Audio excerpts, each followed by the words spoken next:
Uttaranchal University, Dehradun, NAC A+ accredited university. నమస్తే సుబ్బారావు గారు. నమస్తే అండి. బుల్లింగ్ మనం ఇది ఎక్కువగా వింటూ ఉంటాము. స్కూల్స్లో, కాలేజెస్లో కామన్గా పిల్లల మధ్య వాళ్ళు చేసుకోవడం మనం సర్వసాధారణంగా వినే పద్ధతి. కానీ పేరెంట్స్ ఎప్పుడైతే తల్లిదండ్రులు ఇద్దరు ఇంట్లో ఒకరిపై ఒకరు ఈ బుల్లింగ్ స్టార్ట్ చేస్తూ ఉంటుంటారో, కంపారిజన్ చేసుకుంటూ ఉంటారో, పిల్లలకి ఎటువంటి కల్చర్ డెవలప్ అవుతూ ఉంటుంటుంది, ఎటువంటి మైండ్ సెట్ డెవలప్ అవుతూ ఉంటుంది అంటారు.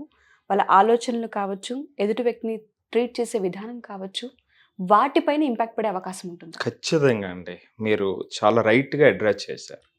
బులియింగ్ అంటే పిల్లల మధ్య జరిగేటువంటిది అని అనుకుంటాం. ఇది కాదండి. ఇది బ్రాడర్ కాంటెక్స్ట్. తెలియకుండానే చాలా మనసుల్లో గాయపరిచేటువంటిది బులియింగ్ అండి. అసలు బులియింగ్ అంటే ఏంటి? ఎలా వస్తుంది? ఎందుకు వస్తుంది? అలాంటి ప్రభావం ఎటువంటి పరిస్థితులకి దారి తీస్తుంది అనేటువంటివి చాలా.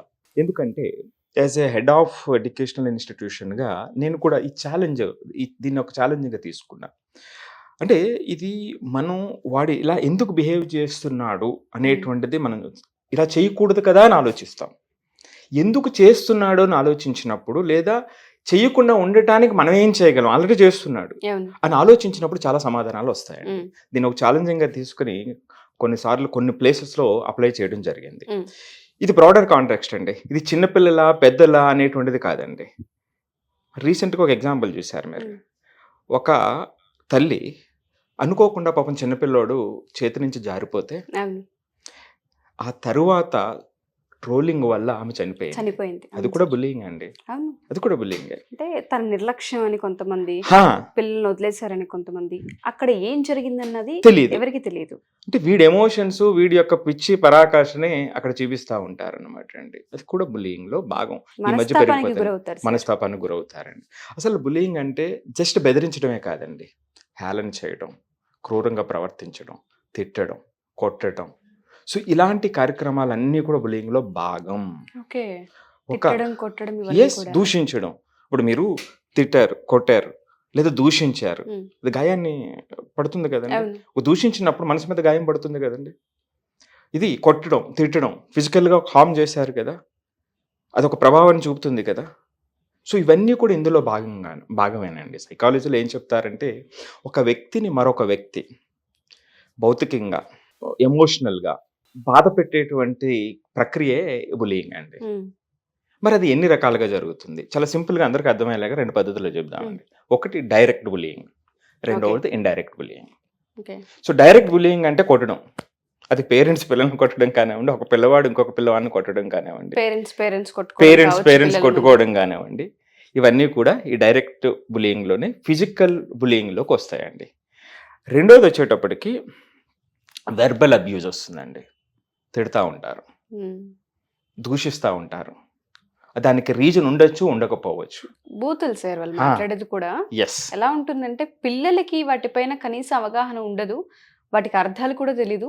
ఈ పేరెంట్స్ వాళ్ళ ఎమోషన్స్ ఏదైతే కంట్రోల్ చేసుకోకుండా మాట్లాడుతూ ఉంటుంటారో ఈ బుల్లింగ్ లో, కరెక్ట్, ఒకరిని తప్పు ఇంకొకరిని ఎంచుకునే ప్రాసెస్ ఏదైతే ఉంటుందో, ఆ వచ్చే పదాలు పిల్లల మైండ్ లో బలంగా నాటుకుపోతాయి. ఓహో, ఇలా చేస్తే ఇలా అనాలి అనేది అక్కడ వాళ్ళకి ఏదో నేర్పిస్తున్నట్టుగానే ఉంటూ ఉంటుంది.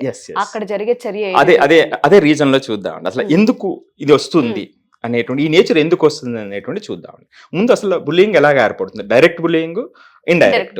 సో డైరెక్ట్ లో మనం ఆల్రెడీ ఇప్పుడు చెప్పుకున్నాం ఫిజికల్ అబ్యూజ్ అనేటువంటిది, రెండోది వెర్బల్ అబ్యూజ్ అనేది, మూడోది సోషల్ అబ్యూజ్ అండి. చాలా మంది చూడండి, కొంతమందిని అవాయిడ్ చేస్తూ ఉంటారు. సో పుకార్లు పుట్టిస్తూ ఉంటారు, నువ్వు ఇలా చేసావు, అలా చేసావు అనేటువంటిది. అది కూడా బుల్లింగ్ లో భాగం. ఇది direct attack, person to person. రెండోది ఇండైరెక్ట్ అండి. సో ఇండైరెక్ట్ లో చాలా స్పష్టంగా వచ్చేటువంటిది ఏమిటంటే అండి, సోషల్ అబ్యూజే అండి. ఇప్పుడు తెలియకుండా, అంటే ఇండైరెక్ట్గా మనం వేరే వాళ్ళని ఇది చేస్తూ ఉంటాం. ఈ మధ్య వాట్సాప్ స్టేటస్లో కూడా చేస్తూ ఉంటారు, ఇండైరెక్ట్గా చేస్తూ ఉంటారు. సో ఇండైరెక్ట్గా హింసించడానికి ప్రయత్నం చేస్తూ ఉంటారు, డైరెక్ట్గా కాకుండా మాటల ద్వారా. చాలా ఇళ్లలో కూడా జరుగుతూ ఉంటుందండి, చాలా క్లోజ్ రిలేషన్స్లో కూడా జరుగుతూ ఉంటుందండి. రైట్ అండి. రెండోది వచ్చేటప్పటికి చాలా దారుణం ఈ రోజుల్లో జరుగుతున్నటువంటి సైబర్ బులియింగ్ అండి. పెద్ద స్థాయిలో నటులైనటువంటి వాళ్ళు కూడా సైబర్ బులింగ్తో చాలా ఇబ్బందులు పడుతున్నటువంటి సందర్భం ఇది. కామెంట్స్ కానివ్వండి. సో ఇది కావాలని చేసేటువంటిది, అంటే ఇండైరెక్ట్గా. అంతేకాకుండా కొన్ని విషయాల్లో ఏంటంటే వాళ్ళు ఒక హై లెవెల్కి వెళ్తున్నప్పుడు సైబర్ బులింగ్లో కావాలని కామెంట్స్ తీసి వీళ్ళని ట్రోల్ చేసి వీళ్ళని ఇబ్బంది పెట్టేటువంటి కూడా చాలా రకరకాలుగా ఇబ్బంది పెడుతుంది. సో నేను చెప్తున్నది ఏమిటంటే ఉషా గారు, చిన్న పిల్లల మధ్య కాదు, ఇది బ్రాడర్ కాంటెక్స్ట్ లో ప్రతి చోట ఇది బులింగ్ జరుగుతూ ఉంది. సో మరి ఎందుకు వస్తుందండి? దీనికి రూట్ కాజెస్ ఏమిటి? మొట్టమొదటి కారణం అండి పేరెంట్స్ బిహేవియర్ అండి. పిల్లల మీద ఆ నేచర్ రావటానికి పేరెంట్స్ బిహేవియర్. మీరు ఇప్పుడే చెప్పారు ఆ పేరెంట్స్ బిహేవియర్, వాళ్ళు మాట్లాడుకునే విధానం. తల్లి తండ్రిని నిందించడం, తండ్రి తల్లిని తిట్టడం, అసలు వీళ్ళ లాంగ్వేజ్ ఒక్కొక్క సందర్భంలో అసలు మనం మాట్లాడుకునేటువంటి లాంగ్వేజ్ మాట్లాడుకోవటం అదొకటైతే, రెండవది వాళ్ళు డైరెక్ట్గా అటాక్ చేసుకోకుండానే అగ్రెసివ్ స్టేట్మెంట్స్ని ఎక్స్చేంజ్ చేసుకుంటూ ఉంటారు. ఎప్పటికప్పుడు వాళ్ళ మధ్య ఒక నెగటివ్ ఎన్వైరన్మెంట్ క్రియేట్ అయిపోతూ ఒకరి మీద ఒకరి కోపంతో నడుస్తూ ఉంటుంది. మరి ఇలా నడిస్తే ఏమవుతుందండి? పిల్లల మీద ఎటువంటి ప్రభావం చూపుతుంది? రెండు రకాల ప్రభావం చూపుతుంది. ఒక గ్రూప్లో ఏమవుతుంది అంటే వాళ్ళు బాగా భయపడిపోతూ ఉంటారు. పేరెంట్స్ ఇద్దరు, నేను ఎప్పుడు చెప్తా ఉంటాను, పేరెంట్స్ అనేటువంటిది లోకంలో పిల్లలకి భద్రత ఇచ్చేటువంటిది పేరెంట్స్ ఒడి, తల్లిదండ్రుల ఒడి అనేటువంటిది, లేదా ఆ ఇల్లు అనేటువంటిది. అక్కడది ఈ సందర్భంగా ఇలాంటి వాతావరణంతో, నెగిటివ్ వాతావరణంతో ఉండేటప్పుడు భయం మొదలవుతుంది ఒక గ్రూప్ ఆఫ్ పిల్లలకి. రెండో గ్రూప్ ఉంటారు, ఇది ఎలా తీసుకుంటామనే దాని మీద ఉంటుందండి. ఎప్పుడు కూడా స్పష్టమైన కారణాలు ఏమి ఉండవు. సో ప్రభావితం చేసే అంశాలనే సైకాలజీ ఎప్పుడు చెప్తా ఉంటుంది. సో రెండో గ్రూప్ ఏమవుతుందంటే వాళ్ళు ఏమవుతుందంటే ఇది నేచురల్. సో న్యాచురల్, ఇది conversation, natural way of expression అని ట్రీట్ చేసుకుంటారు. అలవాటు అయిపోతుంది వాళ్ళకి. సో అంటే ఎప్పుడు కూడా ఇలా ప్రవర్తించాలి. సో నేను ముందు చెప్పాను, ఒక ఛాలెంజింగ్గా తీసుకుని ఎందుకు ఇలా ప్రవర్తిస్తున్నారు పిల్లలు అనేటువంటిది మనం లోతుగా విశ్లేషణ చేసేటప్పుడు కొంతమంది ఐసోలేట్ అయిపోతూ ఉంటారు. ఎందుకు అయిపోతుంది అన్న దానికి ఇది ఒక కారణం. కొంతమంది గ్రూప్లో పిల్లలు ఏమవుతారంటే అగ్రెసివ్గా బిహేవ్ చేస్తారు. వాళ్ళకి తెలియదు అది అగ్రెసివ్ బిహేవియర్ అని కూడా తెలియదండి కొంతమందికి. కొంతమంది పిల్లలు మాట్లాడేటువంటి విధానంలో కూడా మీరు గమనిస్తే అదేంటి పిల్లవాడు ఈ వయసులో ఇలా మాట్లాడుతున్నాడు అనుకుంటారు. పాపం వాళ్ళు ఇంటెన్షనల్గా మాట్లాడింది కాదండి. సో అది నేచర్ అన్నమాట. అది ఆ నేచర్ ఎట్లాగా వచ్చింది? ఆ ఇంట్లో నుంచి వాళ్ళ నుంచి డెవలప్ వచ్చేసింది. ఇక రెండో రీజన్ చూద్దామండి. రూట్ కాజ్ 1 ఇదే. రెండో రీజన్ రూట్ కాజ్ 2 ఏమిటంటే, కొంతమంది పేరెంట్స్ అనుకుంటారు మా ఇంట్లో మేము చాలా కరెక్ట్గా ఉంటామండి, మీరు మాట్లాడుకునే విధానం కూడా చాలా సౌమ్యంగా ఉంటుంది, కానీ మా పిల్లవాడు అలా బిహేవ్ చేయట్లేదు అంటే, ఇప్పుడు మనం ఏదైతే చెప్పామో దాంతో కాంట్రాడిక్ట్ చేసే పేరెంట్స్ ఉంటారు. సో రెండో వాళ్ళకి ఎందుకు వస్తుంది అంటే, ఈ పిల్లలు అంటే ఇంటి వాతావరణం సాధారణంగా ఉన్నప్పటికీ కూడా వీళ్ళు కొంతమంది పిల్లలతో కలుస్తారు కదండి, ఆ పిల్లల్లో ఆ అగ్రెసివ్ నేచర్ ఉంటే, అంటే 10 మంది పిల్లలు ఉన్నారనుకోండి, ఆ 10 మందిలో ఒక 2-3 ఈ గ్రూప్లో జాయిన్ అయ్యారు. వీళ్ళు కొంతమంది పిల్లలు దానికి అట్రాక్ట్ అయిపోతారు. అంటే ఆ ఎన్వైరన్మెంట్ ఏదైతే ఉందో ఆ ఎన్వైరన్మెంట్ వాళ్ళలో క్రియేట్ చేస్తుంది. ఈ 10 మందిలో 2-3 అగ్రెసివ్గా బిహేవ్ చేస్తున్నప్పుడు అది బాగుంది కదా అని తర్వాత వాళ్ళు కూడా దాన్ని ఫాలో అయ్యేటువంటి అవకాశం ఉంటుంది. సో ఇది ఈజీ అన్నమాట. యాజ్ ఎడ్యుకేషనల్ హెడ్గా, డిపార్ట్మెంట్ హెడ్గా మనం దీన్ని ఈజీగా కట్ చేయొచ్చు, ఈ గ్రూప్ని మనం ఐడెంటిఫై చేయగలిగినట్లయితే. సో పాపం వాళ్ళు ఏంటంటే ఇంటెన్షనల్గా వెళ్ళిన వాళ్ళు కాదు, ఆ ప్రభావితం వల్ల వెళ్ళినటువంటి వాళ్ళండి. ఇక మూడోది చూద్దామండి, టీచర్స్ నేచర్ అండి. టీచర్స్ ఎలాగా అని అనుకోవచ్చు మీరు. కొంతమంది టీచర్స్ ఏమిటంటే తెలుసో తెలియక వాళ్ళు యూజ్ చేసే స్టేట్మెంట్స్, వాళ్ళ బిహేవియర్ క్లాస్ రూమ్లో కూడా బులియింగ్కి కారణం అవుతుంది. చేస్తే చాలా ఎక్కువ ఉంటుంది సార్. ఎందుకంటే ఇంట్లో ఎంతసేపు అయితే ఉంటుంటామో అంతకంటే ఎక్కువసేపు టీచర్స్ దగ్గర ఉంటుంటాం.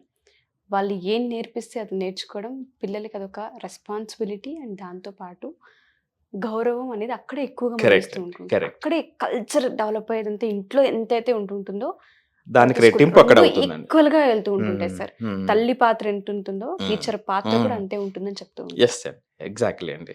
ఇక్కడ వాళ్ళు మోడలింగ్ గా ఉండాలండి బిహేవియర్కి. కొంతమంది చాలా అగ్రెసివ్ బిహేవియర్ ఉంటుంది టీచర్స్. పాపం ఏదైనా టెన్షన్ ఏదైనా కానివ్వండి, కానీ అక్కడ అలా ప్రవర్తించకూడదు. ఒకసారి క్లాస్ రూమ్ కి వచ్చిన తర్వాత ఏ ఎమోషన్ అయినా సరే మర్చిపోయి ఆ మంచి రిలేషన్తో ప్రవర్తించినప్పుడు పిల్లల్లో ఇది ఎందుకు చెప్తున్నానంటే, నేను చాలా స్పష్టంగా ఎందుకు చెప్తున్నానంటే దీని మీద నేను చాలా లోతైన విశ్లేషణ చేశాను. పిల్లలకి టీచర్కి ఉన్నటువంటి కనెక్ట్ని ఎలా మనం స్ట్రెంథన్ చేయాలనేటువంటిది. అందులో ఒక్క పాయింట్ అండి, మోడలింగ్ బిహేవియర్ అండి. అంటే ఒక పిల్లలు మనం చూస్తే ఒక టీచర్ వచ్చినప్పుడు అల్లరి ఎక్కువ చేస్తారు, ఒక టీచర్ వచ్చినప్పుడు చాలా గౌరవంగా కూర్చుంటారు.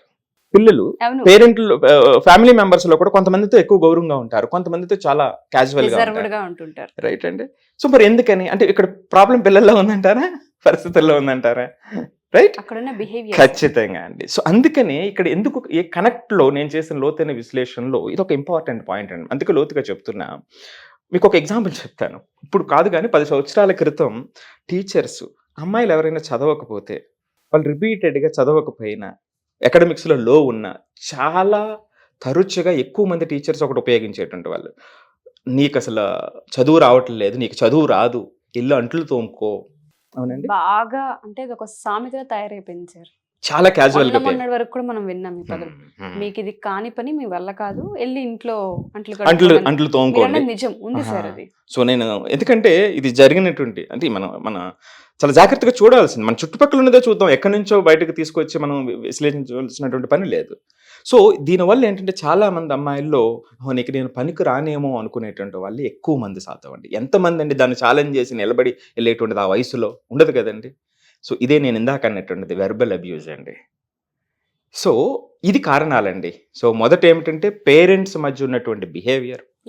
సో రెండవది ఏమిటంటే అలాంటి వాతావరణంలో పిల్లవాడు వెళ్ళిపోతూ వచ్చేటువంటిది. మూడవది టీచర్స్ యొక్క ప్రవర్తన అక్కడ ఉన్నటువంటిది. నేను ఇక్కడ చెప్తున్నా ఆ సిస్టము, ఎడ్యుకేషనల్ సిస్టము, టీచర్ని మనం కరెక్ట్ చేసినప్పుడు ఈ బిహేవియర్స్ తగ్గిపోతాయి అన్నమాట అండి. సో ఇవి 3 కారణాలండి, రూట్ కాజెస్. మరి దీనివల్ల ఏమవుతుంది, ఆ పిల్లలకి ఏమవుతుంది అనేటప్పుడు, వీళ్ళలో ఎవరైతే ఈ బులియింగ్ నేచర్తో ఉన్నారో ఆ పిల్లలు ఒకటి ఏమిటంటే పేరెంట్స్ నుంచి నేర్చుకుని అదే న్యాచురల్ బిహేవియర్ అని అనుకోవచ్చు. రెండవది ఏమిటంటే పాపం వీళ్ళు ఆల్రెడీ వేరే వాళ్ళ చోట బులియింగ్ అయ్యి విక్టిమ్స్ అయ్యి ఉండొచ్చు. దాన్ని వేరే వాళ్ళ మీద అప్లై చేస్తారు, నేను సుపీరియర్ అనేటువంటి దాన్ని ఇది చేయడం కోసం అన్నమాట అండి. సో ఇవి కొన్ని కారణాలండి, ఎందుకు ఇలా ప్రవర్తిస్తారు అనేటువంటి కారణాలండి. సో దీనివల్ల షార్ట్ టర్మ్లో, లాంగ్ టర్మ్లో వచ్చేటువంటి ప్రాబ్లమ్స్ ఏమిటి? లాంగ్ టర్మ్ ప్రాబ్లం ఇప్పుడే మనం ఆల్రెడీ చెప్పుకున్నామండి. పాపం మొన్ననే జరిగినటువంటి ఇన్సిడెంట్, సో సైబర్ బులియింగ్ వల్ల ఆమె చనిపోవడం కూడా జరిగింది. అంటే సూసైడియల్ ఐడియేషన్ కూడా దారితీసేటువంటి అవకాశం ఉంటుంది. డిప్రెషన్కి వెళ్ళిపోతారు. సో ఇనీషియల్ గా డిప్రెషన్కి వెళ్ళిపోతారు, అది స్థాయి దాటి వెళ్ళిపోతే సూసైడల్ టెండెన్సీ కూడా వెళ్ళిపోతారు సెన్సిటివ్గా ఉన్నటువంటి పిల్లలు. సో కొంతమంది ఏమిటంటే అండి, ఇది రిపీటెడ్గా బులియింగ్ జరగటం వల్ల వాళ్ళకి అభద్రత బాగా పెరిగిపోతుందండి, బాగా అభద్రత పెరిగిపోతుంది. సో వాళ్ళు అదే పనిగా పాపం భయపడిపోతూ లోపల భయపడిపోతూ ఆ లిమిటెడ్ ఆపర్చునిటీస్, ఓహో నేను ఇంతేనేమో అనేటువంటి ఆత్మవిశ్వాసం సన్నగిల్లిపోతుందండి. ఆత్మస్థైర్యం, ఆత్మవిశ్వాసం రెండూ కూడా సన్నగిల్లిపోతాయి అన్నమాట. దీనికి వెస్టర్న్లో, యుఎస్ఏలో కానీ ఏ కంట్రీస్లో అయినా సరే స్పెషల్ వింగ్స్ ఉన్నాయండి, బులియింగ్ మీద వర్క్ చేసేటువంటి వింగ్స్ ఉన్నాయి. అది ఓన్లీ స్టూడెంట్స్ మధ్య ఎడ్యుకేషనల్ ఇన్స్టిట్యూషన్లోనే కాదు, పేరెంట్స్ వాళ్ళు కూడా మొదలయ్యేది అక్కడి నుంచి.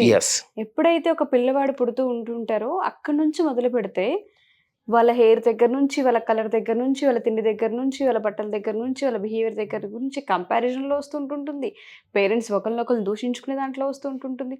ఆ కల్చర్ ఇంట్లోనే తెలియకుండా డెవలప్ అవుతున్నప్పుడు పిల్లవాడికి ఓహో ఇవే కరెక్ట్ ఏమో అవకాశం ఉంటుంది. అక్కడ నుంచి ఎప్పుడైతే స్కూల్కి వెళ్తూ ఉంటుంటారో అక్కడ కూడా పొరపాటున ఇట్లాంటివి చూసినా, ఫేస్ చేసినా ఇలా బతకాలేమో అని అర్థమవుతుంది, డెవలప్ అయిపోతూ ఉంటుందండి. సో మీరు చెప్పిన పాయింట్స్ ఏదైతే ఉందో, ఫ్యామిలీ కల్చర్ కావచ్చు, లేదంటే ఎడ్యుకేషన్ సిస్టమ్ యొక్క కల్చర్ కావచ్చు, టీచర్స్ బిహేవియర్ కావచ్చు, పేరెంట్స్ బిహేవియర్ కావచ్చు, చాలా ఇంపాక్ట్ పిల్లలపైన చూపిస్తూ ఉంటుంటుంది. దానివల్ల ఒకళ్ళు ఐసోలేట్ అయిపోవచ్చు, డిప్రెషన్కి వెళ్ళవచ్చు, లేదంటే సూసైడల్ టెండెన్సీ వచ్చి చాలామంది జీవితాలను వదిలేసుకునే వాళ్ళు ఉన్నారు సార్. సో బుల్లింగ్ అనేది చిన్న టాపిక్ అయితే కాదు, చాలా పెద్ద టాపిక్. ఎవరైనా సరే మన ఈ ఎపిసోడ్ చూసిన తర్వాత మా ఫ్యామిలీ కల్చర్లో ఇది ఉంది, మా పేరెంట్స్ మధ్య ఇది జరుగుతూ ఉంటుంటుంది, దాని ఇంపాక్ట్ మా మీద పడుతుందని అనుకునే వాళ్ళు కావచ్చు, లేదంటే పేరెంట్స్ పిల్లలు స్కూల్కి వెళ్ళినప్పటి నుంచి కొంత ఐసోలేట్ అయ్యారు, ఎందుకో డల్ అయిపోతున్నారు, ఏం జరిగిందో మాకు అర్థం కావట్లేదు, అడుగుతుంటే చెప్పట్లేదు అని వచ్చే వాళ్ళ పేరెంట్స్ ఉంటుంటారు, లేదా కొన్ని స్కూల్స్ మన ఈ ఎపిసోడ్ చూసిన తర్వాత పిల్లలకి అవేర్నెస్ కావాలి వీటిపైన, yes. కౌన్సిలింగ్ కావాలి Yes, వీళ్ళకి yes. అని అడిగే వాళ్ళు ఉంటుంటారు. అటువంటి వాళ్ళకి మనం టైంని ఏ విధంగా కేటాయించే అవకాశం ఉంటుంది అంటారు? ఖచ్చితంగా అండి. మీరు అన్నట్టుగా మంచి పాయింట్ ఇక్కడ ఏంటంటే, ఆ బుల్లింగ్ అనేటువంటిది వేరే వాళ్ళకి వీళ్ళు విక్టిమ్ అవుతున్నారు. సో ఆ సందర్భం ఎలా స్ట్రెంథన్ చేసుకోవాలి, లేదా మన పిల్లల దగ్గర బుల్లింగ్ నేచర్ ఉంటే దాన్ని ఎలా కంట్రోల్ చేయాలి, Control చేయాలి. రెండు Yes. అంశాలండి. చాలా అతి ముఖ్యమైనటువంటి అంశాలండి. రెండు ప్రమాదమే. Mm. సో వీళ్ళకి ఖచ్చితంగా మనం సెషన్స్ ఇస్తాము, మన టైం ఇస్తాము. వాళ్ళకి కావాలంటే నెంబర్ ఏదైతే స్క్రోల్ అవుతుందో తప్పకుండా. దాన్ని కాల్ చేస్తే మన టీం వాళ్ళు తప్పకుండా కాంటాక్ట్ చేస్తారు, అపాయింట్మెంట్ తీసుకోవచ్చు అండి. లేదా థ్యాంక్ యూ సార్. స్కూల్స్ కూడా ఎవరైతే Mm. స్కూల్స్ ఎవరైనా అవసరం అయినట్లయితే మనం అక్కడికి వెళ్ళి టీచర్ స్టూడెంట్ కనెక్ట్లో మనకు వాళ్ళకి కావాల్సినటువంటి సెషన్స్ కూడా మనం ప్లాన్ Sure, sir. చేయొచ్చు అండి. Thank you sir, thank you so much. So ఎవరైనా సరే మా ఈ ఎపిసోడ్ చూసిన తర్వాత బుల్లింగ్కి సంబంధించి మా ఫ్యామిలీలో తెలియకుండానే ఇది డెవలప్ అయిపోయింది, పిల్లల్లో మేము ఇది గమనిస్తూ ఉన్నామని పేరెంట్స్ కనిపించిన, పిల్లలు పేరెంట్స్ విషయాల్లో వాళ్ళని వాళ్ళు ఎప్పుడైతే దూషించుకుంటూ ఉంటారో అవి మా పైన ఇంపాక్ట్ పడుతున్నాయి, ఒకసారి మాకు కౌన్సిలింగ్ కావాలి అనుకున్నా, లేదా స్కూల్స్ టీచర్స్ ఎవరైతే మా ఈ ఎపిసోడ్స్ మీరు చూసి సుబ్బారావు గారితో కౌన్సిలింగ్ కావాలి అనుకున్నా, ఒక సెషన్ అవేర్నెస్ సెషన్ కావాలి అనుకున్నా, ఖచ్చితంగా టైం కేటాయించడం జరుగుతూ ఉంటుంది. కింద స్క్రోల్ అవుతున్న కాంటాక్ట్ నెంబర్ని కాంటాక్ట్ చేస్తే సుబ్బారావు గారి మీకు పూర్తి వివరాలను అందిస్తారు. Thank you. సుమన్ టీవీలో మీ పర్సనల్ అండ్ బిజినెస్ ప్రమోషన్స్ కోసం కింది నెంబర్కి కాంటాక్ట్ చేయండి.